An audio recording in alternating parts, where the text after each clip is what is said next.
বিয়ে না দেওয়ায় মায়ের সঙ্গে অভিমান, রাগে একসঙ্গে 50টিরও বেশি ওষুধ খেয়ে ফেলেছেন তরুণ নামে এক যুবক। তারপর যা ঘটলো আপনি শুনলে আপনার চোখ কপালে উঠে যাবে। তবে এতেও রাগ কমেনি ওই যুবকের। পরে তিনি একটি ধারালো অস্ত্র নিয়ে বাড়ি থেকে বের হয়ে এলাকার একটি অটোরিকশা গ্যারেজে গিয়ে গ্যারেজের মালিককে কুপিয়ে জখম করেছে।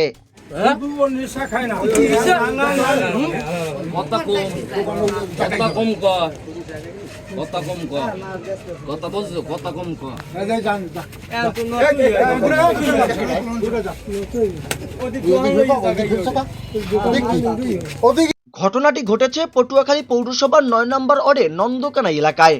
বিয়ে না দেওয়াকে কেন্দ্র করে মায়ের সঙ্গে অভিমান করে চাঞ্চল্যকর কাণ্ড ঘটিয়েছে এই তরুণ। কি কারণে খাইছে আমি জানি না, সে বিয়ে করতে চায় এই পর্যন্ত আপনারা শুনছেন, সে মুখে সাক্ষাতে বলছে, কিন্তু আমি সে বিয়ে করতে চাইলেই তো আমি এক জায়গা থেকে একটা মেয়ে আনতে পারি না। এখন কি কারণে খায়, সে যে মুখে বলছে ওইটাই বাস্তব, তার মুখে যেটা শুনছেন ওইটাই বাস্তব।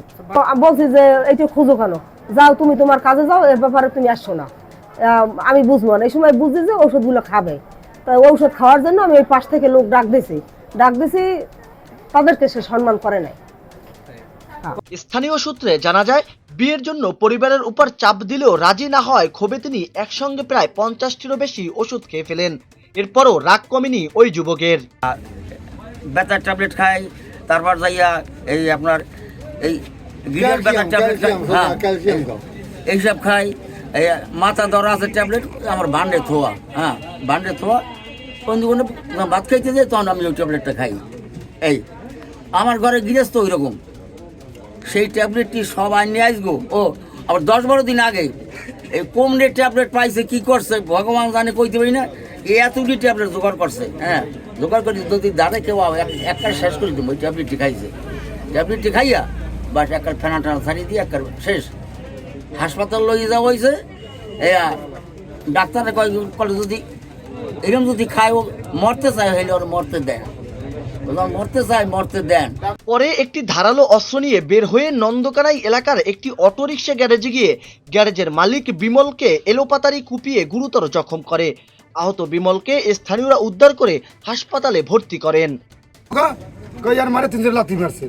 আমরা বাইরে গেরেজে বান্ধা গেরেজে গেরেজে আমি আর আমার মা আজন দাঁড়াই না, হে স্কুলে একটা সেনা লাগিয়ে খেলাই যাই, আর মা আজনারে তুই গেছি লিখা ওই জায়গায় কই একটা বগিতে কোপ মারছে, ছেলেটা মানে বেয়া হয়ে গেছে, বাচ্চা না তো বেয়া হয়ে যাওয়ার পর আমি আর ড্যাঙ্গাই লাভ দিয়েছে পড়ে গেছে। এইবার পরে গেছে, আমি রাস্তা দৌড়িয়ে গেছি একতারে, আর আইসবার 10 মিনিট পরে খোঁজ দেওয়া হয়েছে আমার আর একটা লোক আছে, আর একটা লোক গেছিল আমাকে লাগে। পরে এই দুটো লোকে খোঁজে খায়, ওরা কই এই আমি দৌড় দিয়ে নানাদার আইসি না, ও আবার এই না আইসি এইবার হেরা যাইয়া দুজন গণ্যমান্য ব্যক্তিরা আছে যাইয়া আর বাইন্দে বয় রাখছে। আর একটা ফুলের টক্কা আপনার এলাকাবাসী চাচ্ছেন কি? আমরা চাই, আমার তো জানে নিরাপত্তা লাগবে, আমি এই জায়গায় গাড়ি গিরে যাই, আমার তো আসতে ধরে নেবে, কালকে বাইর করে আমার একটা প্রকৃত খুব দেবে না, গ্যারান্টি কি? হ্যাঁ বেলাটের লোকে ছাড় দেয় না, আমি তো বেলাটের বাইরে। আমার নিরাপত্তার লোক কি হবে, আপনারা সাংবাদিক আছেন, আপনারা বোঝেন। আমি ট্যাবলেট খাইতে গেছি, এই কারণে। কিসের ট্যাবলেট? ভিটামিনের ট্যাবলেট। অন্য কিছু, ওই যে বুড়ো মাসে ওষুধ খায়, মাদক মানে নেশা করে, সেই নেশা তার মায়ের কাছে যে ফিরেইতে যে আমার ফোলার আমি পারি না, আমার মারে, তোমাদের একটুখানে ওষুধ আইনে দাও। এইটা আমরা তো জানি না, আমাকে তো এটা না জানি না, আমি গেছি, আমি তো নতুন মানুষ সে জায়গায়, আমি তো যাই হামলা না, আমার যেটা খুব আমার তো ঘরে আমার খাটনিদারে আমি একলা। এই ঘটনায় এলাকায় চাঞ্চল্য সৃষ্টি হয়েছে এবং বিভিন্ন বিষয় নিয়ে আলোচনা চলছে। বর্তমানে অভিযুক্ত তরুণকে স্থানীয়রা আটক করে আইন শৃঙ্খলা বাহিনীর হাতে তুলে দিয়েছে বলে জানা গেছে। জাহিদুল ইসলাম জাহিদ, খবর কুয়াকাটা।